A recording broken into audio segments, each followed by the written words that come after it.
अथ जीवित पुत्र का व्रत कथा। एक बार नैमिषारण्य के निवासी ऋषियों ने संसार के कल्याणार्थ सूत जी से पूछा, हे सूत, कराल कलिकाल में लोगों के बालक किस तरह दीर्घायु होंगे, सो कहिए। सूत जी बोले, जब द्वापर का अंत कलयुग का आरंभ था, उसी समय बहुत सी शोकाकुल स्त्रियों ने आपस में सलाह की कि क्या इस कली में माता के जीवित रहते पुत्र मर जाएंगे। जब ये आपस में कुछ निर्णय नहीं कर सकी तब गौतम जी के पास पूछने के लिए गई। जब उनके पास पहुंची तो उस समय गौतम जी आनंद के साथ बैठे थे। उनके सामने जाकर उन्होंने मस्तक झुकाकर प्रणाम किया। तदंतर स्त्रियों ने पूछा, हे प्रभु, इस कलयुग में लोगों के पुत्र किस तरह जीवित रहेंगे, इसके लिए कोई व्रत या तप हो तो कृपा करके बताइए। इस तरह उनकी बात सुनकर गौतम जी बोले, आपसे मैं वही बात कहूँगा जो मैंने पहले से सुन रखी है।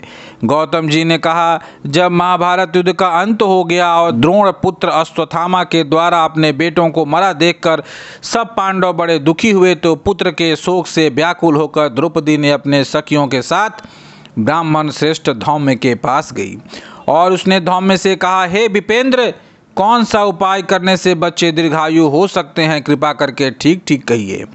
धौम्य बोले, सतयुग में सत्य वचन बोलने वाला, सत्याचरण करने वाला समदर्शी जिमुतवाहन नामक एक राजा था। एक बार वह अपनी स्त्री के साथ अपने ससुराल गए और वहीं रहने लगे। एक दिन आधी रात के समय पुत्र के शोक से व्याकुल होकर कोई स्त्री रोने लगी, क्योंकि वह अपने बेटे के दर्शन से निराश हो चुकी थी। उसका पुत्र मर चुका था। वह रोती हुई कहती थी, हाय, मुझ बूढ़ी माता के सामने मेरा बेटा मरा जा रहा है। उसका रुदन सुनकर राजा जिमुतवाहन का तो मानो हृदय विदीर्ण हो गया। वह तत्काल उस स्त्री के पास गए और उससे पूछे, तुम्हारा बेटा कैसे मरा है।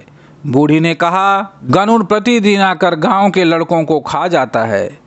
इस पर दयालु राजा ने कहा, माता, अब तुम रो मत, आनंद से बैठो, मैं तुम्हारे बच्चे को बचाने का यत्न करता हूँ।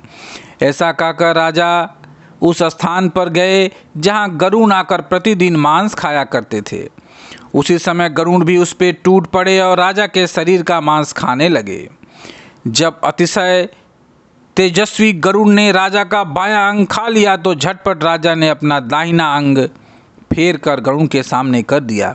यह देखकर गरुड़ जी कहा, देव योनियों में तुम कौन हो? तुम मनुष्य तो नहीं जान पड़ते। अच्छा, अपना जन्म और कुल बताओ।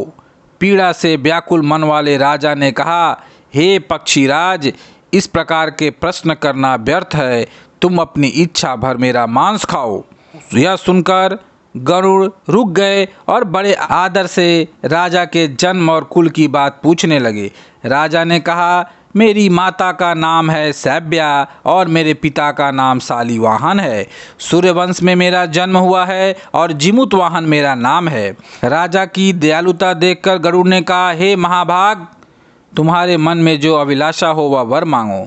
राजा ने कहा, हे पक्षीराज, यदि आप मुझे वर दे रहे हैं तो वर दीजिए कि आपने अब तक जिन प्राणियों को खाया है वो सब जीवित हो जाएं। हे स्वामिन, अब से आप यहाँ बालकों को न खाएं और ऐसा कोई उपाय करें कि जहाँ जो उत्पन्न हो वे लोग बहुत दिनों तक जीवित रहें।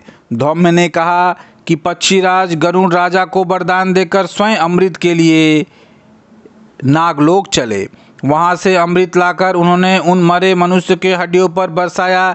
ऐसा करने से सब लोग जीवित हो गए जिनको कि पहले गरुड़ ने खाया था। राजा की त्याग और गरुड़ की कृपा से गांव वालों का बहुत कष्ट दूर हो गया। उस समय राजा के शरीर की शोभा दूनी हो गई थी। राजा की दयालुता देखकर गरुड़ ने फिर कहा, मैं संसार के कल्याणार्थ एक और वरदान दूंगा। आज अश्विन कृष्ण सप्तमी से रहित शुभ अष्टमी तिथि है।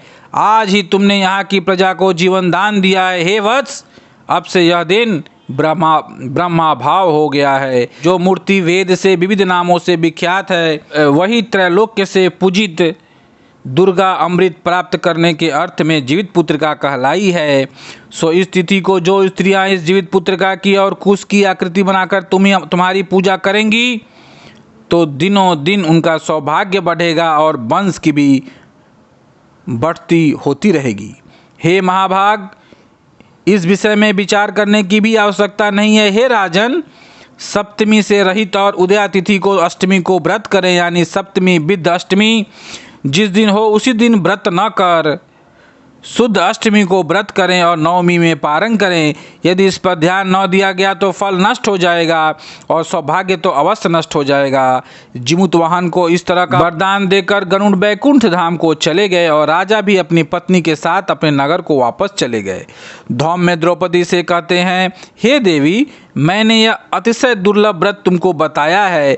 इस व्रत को करने से बच्चे दीर्घायु होते हैं। हे देवी, तुम भी पूर्वोक्त विधि से यह व्रत और दुर्गा जी का पूजन करो और तुम्हें अभिलषित फल प्राप्त होगा। मुनिराज धौम्य की बात सुनकर द्रौपदी के हृदय में एक प्रकार का कौतूहल उत्पन्न हुआ और पूर्वासिनी स्त्रियों को बुलाकर उनके साथ वह उत्तम व्रत किया। गौतम ने कहा, यह व्रत और उसके प्रभाव को किसी एक चिल्ली से सुन लिया और अपनी सखी सियारिन को बतलाया। इसके बाद पीपल वृक्ष की शाखा पर बैठकर उस चिल्ली ने और उस वृक्ष के खोते में बैठकर सियारिन ने भी व्रत किया। फिर वही चिल्ली किसी उत्तम ब्राह्मण के मुंह से यह कथा सुनाई और पीपल के खोते में बैठी अपनी सखा को सुनाया। सियारिन ने आधी कथा सुनी थी कि उसे भूख लग गई और उस समय वह शव से भरे हुए शमशान में पहुंची।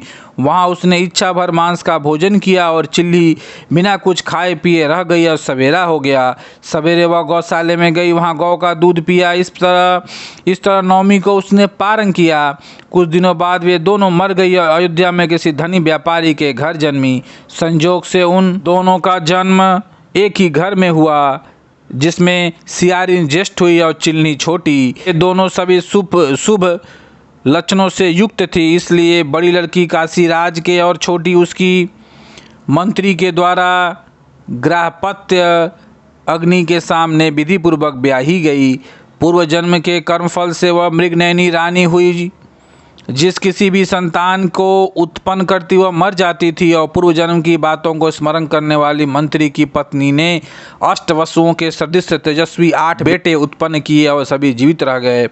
अपनी बहन के पुत्रों को जीवित देखकर ईर्ष्यावश राजपत्नी ने अपने स्वामी से कहा कि यदि तुम मुझे जीवित रखना चाहते हो तो इस मंत्री के भी पुत्रों को उसी जगह भेज दो जहां मेरे बेटे गए हैं, अर्थात उन्हें मार डालो।